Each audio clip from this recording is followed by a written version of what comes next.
মাকড়ি এবং মাতলা নদীর সংযোগস্থলে শুরু হয়েছে বহু প্রাচীন মইপিট বনমেলা। মানুষের ভিড় বনমেলায়, অবাধে চলছে নৌকোয় করে ঝুঁকির পারাপার। নির্বিকার প্রশাসন। নির্বাচনের কারণে পর্যাপ্ত পরিমাণের পুলিশ না থাকার সেভাবে ব্যবস্থা করতে পারেনি প্রশাসনিক আধিকারিকরা। বহু প্রাচীন বনবিবি মায়ের পুজো উপলক্ষে কুলতলি বিধানসভার অন্তর্গত মইপিট কোস্টাল থানার নগেনাবাদে মাখড়ি নদী ও মাতলা শ্রীফলা নদীর সংযোগস্থলে অনুষ্ঠিত হয় এই মেলা। মূলত যারা সুন্দরবনের জঙ্গলে মধু সংগ্রহ ও কাঁকড়া ধরতে যান তারা সবাই এই বনবিবি মায়ের পুজোতে যোগদান করেন। মেলাকে কেন্দ্র করে মাখড়ি নদীর তীরে আজমালমারি জঙ্গলে একত্রিত হন প্রচুর ভক্তবৃন্দ। পুজো উপলক্ষে নৌকায় করে ঝুঁকির পারাপার করছেন ভক্তরা। প্রশ্ন উঠেছে ভক্তদের নিরাপত্তা নিয়ে।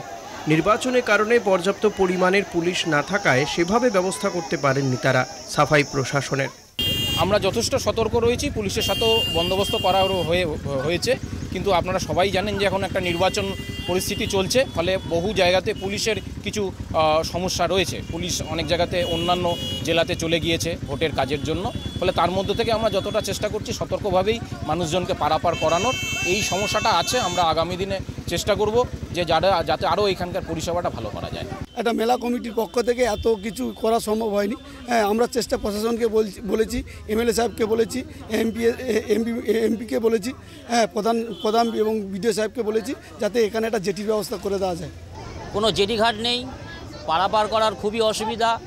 মানুষের ঢল যেরকম আছে তাতে আমার ধারণা বা বেশ কিছু মানুষেরও ধারণা, তারা আলোচনা বলছিল মুখোমুখি যে একটা জেটি ঘাটের খুব দরকার। এত মানুষের চাপ জঙ্গল মেলা দেখতে আসার জন্য এই বছরে একবার দেখলাম নৌকায় মানে খুব রিস্ক, জীবনের রিস্ক নিয়ে লোক পারাপার হচ্ছে। প্রশাসনের দাবি নির্বাচনের কারণেই পর্যাপ্ত পরিমাণে পুলিশ না থাকায় সেভাবে ব্যবস্থা করতে পারেননি তারা।